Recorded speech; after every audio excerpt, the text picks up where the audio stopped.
I'll take all your guys' questions. You watched the defensive film.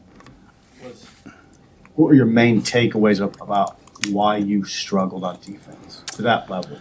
Yeah, we struggled at the corner position. They isolated some one-on-one throws and one all. Those are 50-50 balls. So you should come down. You should win 50% of the time, and they won most of them. So then we were kind of maybe a little bit more off, and they took a lot of free access. But really, the game came down to me to the run game. We were not able to stop the run, and really, in some cases, in some, like as I said the other day, like some inexplicable, like we're blitzing into the run, and there's an unblocked defender, and we just didn't tackle, didn't play well. In the second half, go back for that game now. It's 14-7 with 4 minutes left in the first half.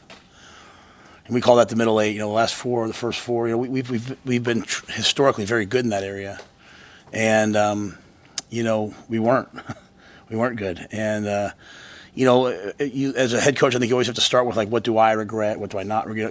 Coming out in the second half, it's 28-7. We drive the ball down there. It's 4th and 8, 4th and 9. Probably should have kicked the field goal there. The analytics say no. The analytics say go for it. And there's a big part of me that wants to show the guys you're always playing to win, and it felt like a lot of times in that game we were playing not to lose. And I think defensively, the minute you lose that edge of I'm playing to win, where you're trying not to lose, a really good defense becomes very average very quickly. And so, but I put them in harm's way in the second half by going for 4th down, trying to get back in the game. At the same time, I probably shouldn't have done it. I don't know that I regret it, if that makes sense. Like I kept saying to Giff on the sidelines, hey, I can't wave the white flag. I can't not try to get back in this game. But to answer your question, so I think that's what made the score so bad. But we from the very beginning we were not tackling at the level we're capable of. We were not that first 4th and 3rd and 1. If an unblocked defender there, it doesn't make the play. So we just was bad all around. You mentioned after the game, like the bubble screens were going for none, and they were getting them for 20. How would you size up just the perimeter blocking and where that's at right now? Our perimeter blocking has been a deficiency for us the entire year and continues to be.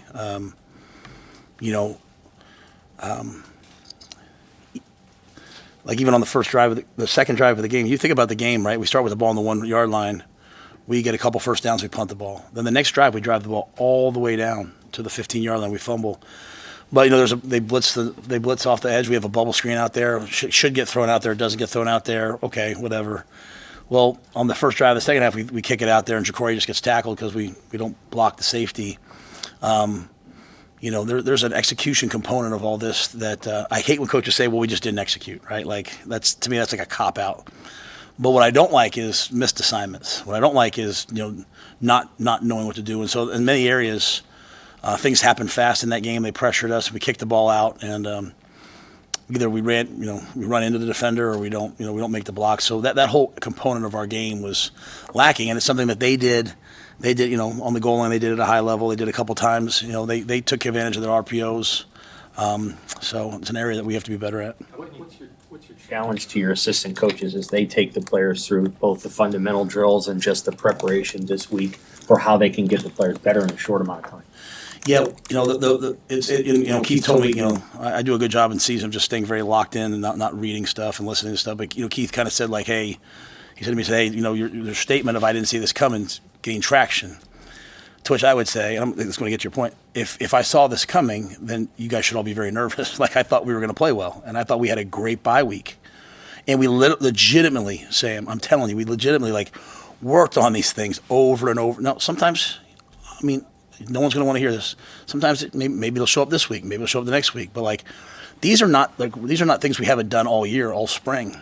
We got to that moment, and we just didn't do the things I know we're capable of doing. And so I hate when coaches walk in after games and say, hey, that's on me. But I really felt that way because I know what we're capable of doing, and we didn't do it. We just weren't ready for that moment. We weren't ready for that game. We weren't ready and it felt like that all the way up. Even in pregame, it felt awesome. So to your point, I think there's a challenge sent to the coaches. There's also a challenge sent to the players. These are grown men. You're supposed to block that guy. Block him. Block him. There's a couple plays. Emmett spins out of one, and if the guy would have blocked the safety on the backside, he'd gone for a touchdown. Like I just show the guys as a team how much we all affect each other. A missed block on a bubble screen leads to a 4th and 8 pick, which leads to the ball going all the way down to the 20, which leads to a touchdown. Like, everyone's got to do their job and do it at a high level. So, to me, this happened to us. We allowed it to happen. It stunk. It hurt. We'll find out a lot about ourselves moving forward. We'll find out about the coaches. We'll find out about the players. We'll find out about me.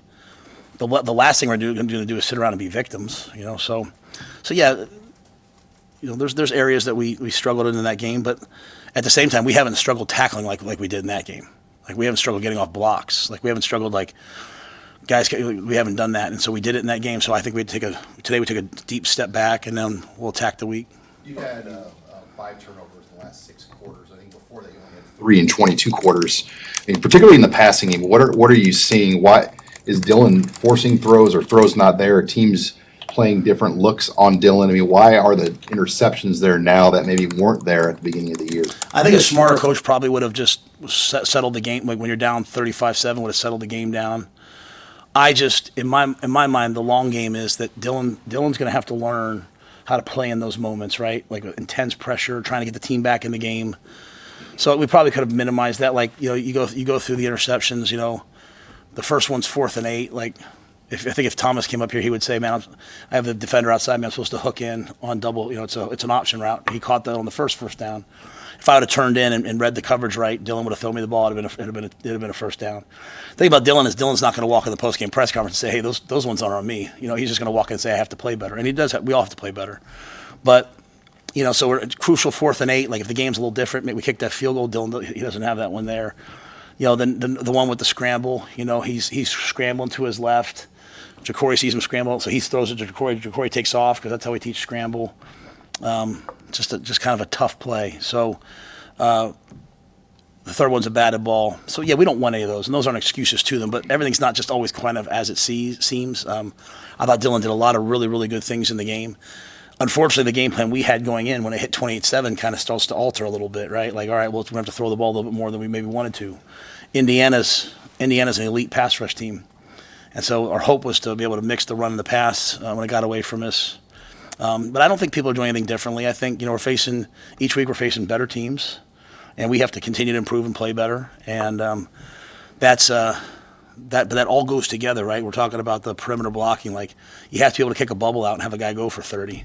Steve, you asked me after the game, like, we need a run to pop for 80. Every run can't get tackled by the ankles, and so, instead of, my main thing in life as a coach is not to panic, not to overreact, not to change everything. Just keep getting better at it until you're the best at it that they are. And so, but I wanted Dylan to stay in there in that game, in that situation. I wanted him to have to battle through all that. He suffered. He went through 3 interceptions. He suffered through that, and hopefully we get a little bit better as we move forward. But I think he's playing well. I really do. It might not seem that way to everybody, but I think when I watch the tape, I like most of everything that he's doing, and we'll just keep building off it because the teams get better and better. Along those lines, no panic, no overreact. Do you have to be wary of anything with the players because of the nature of that loss? Is it any different when it's 56-7? What you look out for in the locker room on the practice field? I think you're doing that every week, right? I think if you have the right team, the right group of men in the room, and if anything, 56-7 should snap you back to reality, right? Like, it's again, it's like.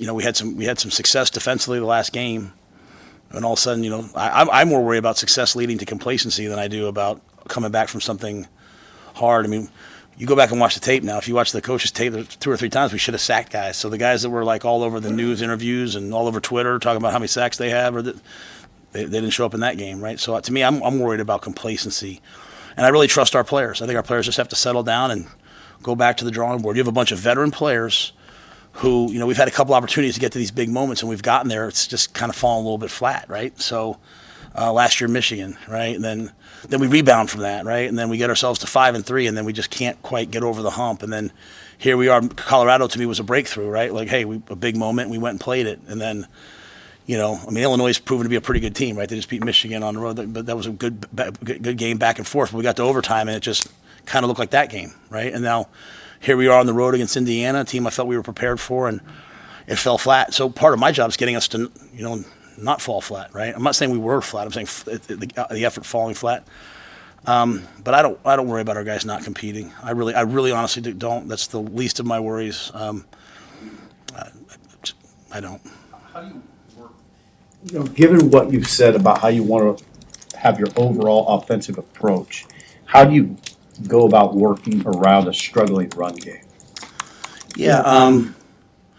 I think you stay very focused on like what it is, right? Like I think it all comes to like what people do again. Like when people just line up and play us straight up, we run the ball pretty well. You might not, maybe people, I believe that. When people pressure us, they blitz us, we struggle. Like we just out and out struggle.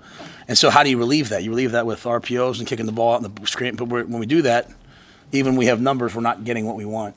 And so it's a challenge. And it's just one that I think you have to, what do you do? Put in a whole bunch of new runs? No. You just, to me, you go back and say, what can we do? What can we do better? And then the shame of that game is, you get down there, you run the power. I mean, if you see the block by Liebentritt on that power, I mean, he absolutely rocks their Mike linebacker. The ball gets up inside. We get the first down. It's 7-0. Maybe we make it 7-7. We feel better about the run game. We fumble the ball. Then it's 28-7, and you're kind of like, all right, we're kind of out of the run here, guys. We're going to have to drop back and throw it. And I don't know that we're going to be necessarily real successful for a full game just dropping back and throwing it 50 times. Though, when you watch the drop back game, we do a decent job in that game of dropping back and finding people open. So, yeah. That is what makes this difficult, right? You have to try to run the ball to get some consistency. You're not running it, but I think it's going back and saying what exactly are they doing? They're pressuring us, they're blitzing us, and our effectiveness throwing RPOs and run alerts and blitz relief has not been great. So, trying to build off that somehow, some way. Matt, Jamari Butler said after the game that the defense at times would have lost their confidence against Indiana. He said they would slump their shoulders, what have you, after some big plays. Do you think this team has a confidence issue? No, but I do think, if I'm going to be completely honest, my battle since I've been here has been the here we go again, which is predates us. It's like, oh, here we go again. Whether it's just the constant narratives of tough losses or, we were having some success early. The local narrative is always very much like, here's what they're not good at, right? So our kids are reading what they're not good at. And that's life. I'm not complaining about that. It's just, you want to come play in Nebraska, like, you deal with it. So when things go wrong, we naturally, in that game, to me, kind of, in some ways, it looked like sunk back into, like, here we go again. And I'm not saying that I saw that. Okay, I didn't feel that during the game. I was competing to the end. But that's, as I talk to people, that's kind of what they said. I think it always comes down to just football.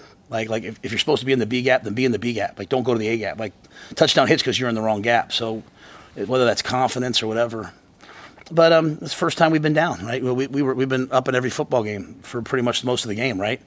And then all of a sudden now we're down for once. So this is a great opportunity for our guys. It's like a gut check to say, like, hey, if every time we're down we're going to talk about our confidence, then, like, man, we better start handing out participation trophies. Like, this is a game for men to go out and battle and fight. And you find out a lot about yourself when you get knocked down. We were knocked down in the second half. We were knocked down in that game. You come back, you don't point fingers. Like I didn't think the guys threw their helmets or acted foolish. You took the loss. As bad as that loss felt, it's the same as losing 7-6. You're 5-2. Find the things you're good at, build off them, work on the things you're not good at, come back the next week and go compete. So, all those other things like confidence and all that, I mean, I think those are, I was very direct with the team. Like, we're not going to make a bunch of excuses. Like, we just didn't play well enough. Go play better. Go coach better. Hey, the tempo that you guys used at a couple spots offensively in the first half and had some success with, is that with the system that you want to play and being a defensive-oriented team, especially against that offense that, in the offense you'll see this week, is it hard to use that more consistently, that tempo, and have it fit into your style, your game plan? I think anytime you're playing well, and executing, like, Michigan won the national championship last year in the huddle. A ton of teams are in no huddle. I really honestly believe it kind of comes down to, like, blocking, making plays, winning your one-on-ones, making guys miss. So my natural inclination would be to always play with some tempo. I think it's just hard to run the defense. At the same time, we're living in a world of signal stealing still and all those things, so sometimes it's easier to get in the huddle. You're facing an offense that's, you're facing an offense that's, we weren't playing great defensively. Sometimes it's easier maybe to slow it down a little bit. But my natural inclination would probably always be to play with some tempo just to keep people on their heels. But I think every game's a little bit different, right? I think every game you're trying to identify, what you do well, what they don't do well. Again, when the game got to 28-7 and 35-7, we kind of aborted what we had hoped to do and tried to adjust a little bit. There was another Big Ten coach this weekend whose team struggled with tackling. He said tackling is actually the hardest thing for a defensive player to do. In your experience, is that accurate? And what is challenging about tackling a team like Ohio State and trying to fix something in the middle of the week before you play them? Yeah, I thought Monungai from Rutgers was an excellent back, and we didn't tackle him great on the first series, and then after that I thought we kind of settled in, right? Now we tackled a lot during that week to get prepared for him. I thought a lot of our issues in this game were us. We're what we call a gap and a half team. Like if I'm playing outside of Rob and I'm playing this gap, but I also come inside. I thought you saw a lot of guys on defense ripping and swimming up the field like everything was a pass and it was a run. Like we didn't adjust to, hey, they're running the football on us. And so a lot of balls got to the safeties. I think when you're asking a safety to tackle a big-time back with 53 and a third, that's a lot. That's hard to do. So I thought a lot of our issues maybe started up front in the fits. Tackling, especially as you go on throughout the course of the year, pad level, fundamentals, and tackling are the first things to go. And so if you can find a way to practice those moving forward, as you go through it. The disappointing thing about last week was it was coming off a bye where we took a lot of time to work on the fundamentals, and that's kind of when I go back, to the question earlier about perimeter blocking. Like I do believe we're repping those, but anytime something doesn't show up, we're not going to just throw it on the kids. Hey, you guys got to execute. We have to rep it until it's good enough. And tackling wasn't an issue against Rutgers. It was in this game. It'll certainly be a challenge versus a running game like Ohio State's. I know we want to talk about last week, but we have a heck of a challenge in front of us this week. And if you go out there against Ohio State and you don't challenge them and you just want to bail and play off coverage and hope that you don't get beat, you're going to get run off the field with these guys. You got to go out there and compete.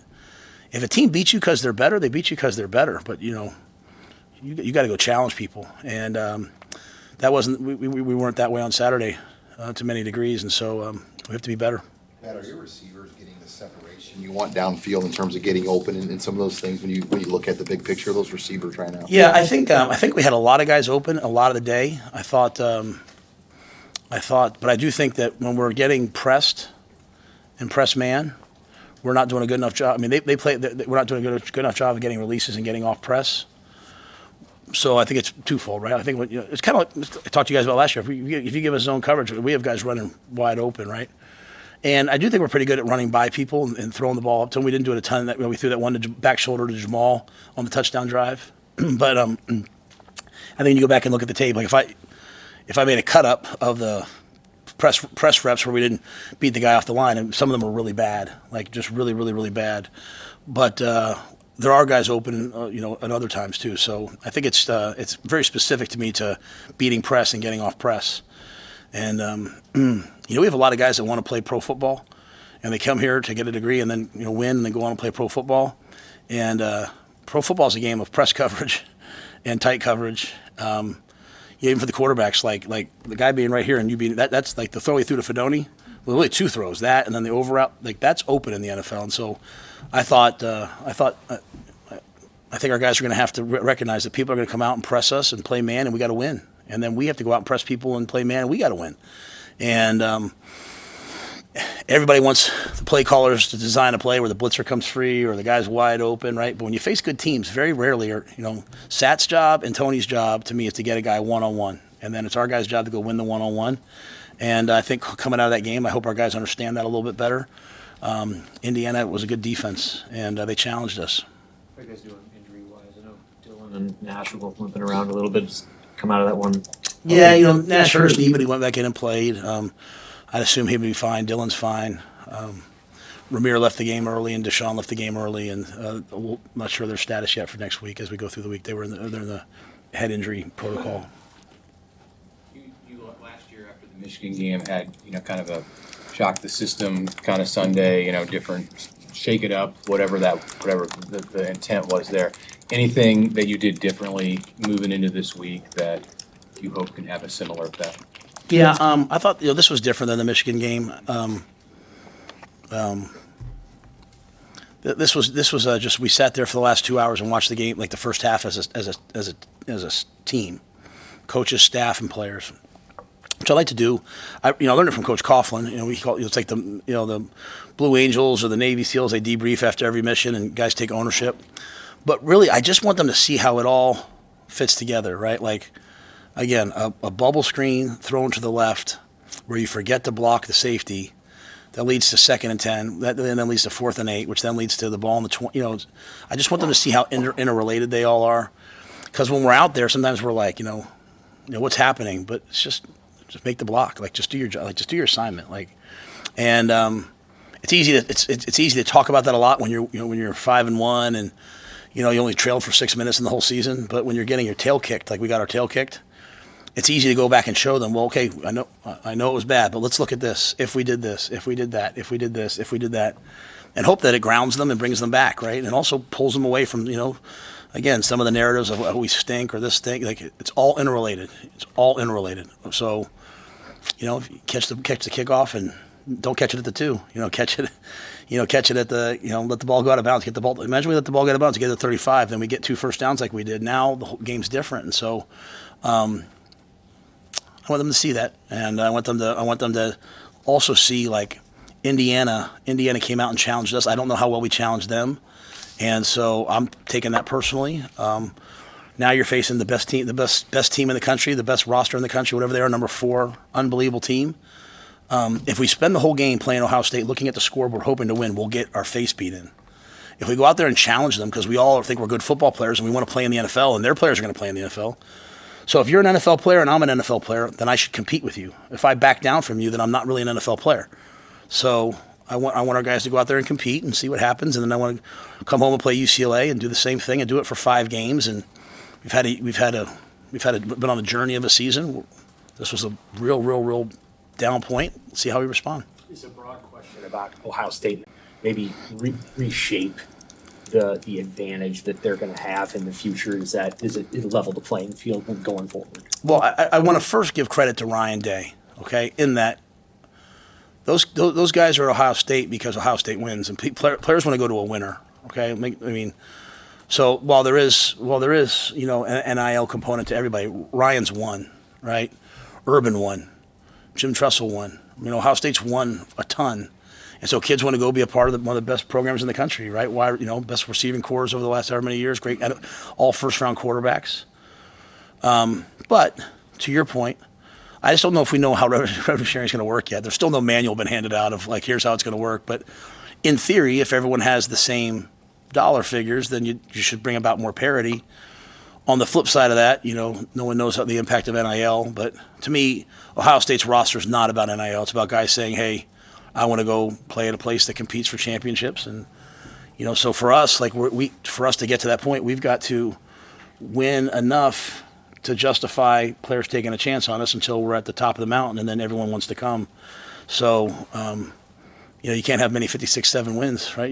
Games, you gotta go compete at a high level. But we'll get there.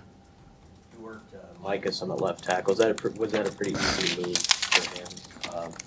I'd say it's probably really challenging. He's never really truly. I thought it was a lot of guts by him to want to go out there and play. We worked it the week before. So he's really doing it on the Rutgers game and then the bye week and then this week. And I thought he did a nice job when he was out there. And so when Mike is focused like he is right now, he's really talented and he can help us. So it was good to get him out there and get him in the mix. You talked about getting rid of that "here we go again" narrative. How do you set the example personally when that's existing to block that out? Just deal in fact, deal in reality. Just watch the tape, right? Like, to me, as I said to the guys to start the meeting today, when something like Saturday occurs and you're at your lowest, you first start with you, like, what can I do better? And then you turn to the tape. You don't read about, or listen to the guys in the locker room talking about, well, I think it was this, I think it was that. Like, you just, hey, okay, go back. What did I not do well enough? All right. Like I said to you guys right off the bat, I probably should have kicked a field goal, made that 28-10, and just hit the ball back across, right? but watch the film. Like even before I showed the team to the film this morning, I watched it. Game's over. I watch it on the plane on the way back.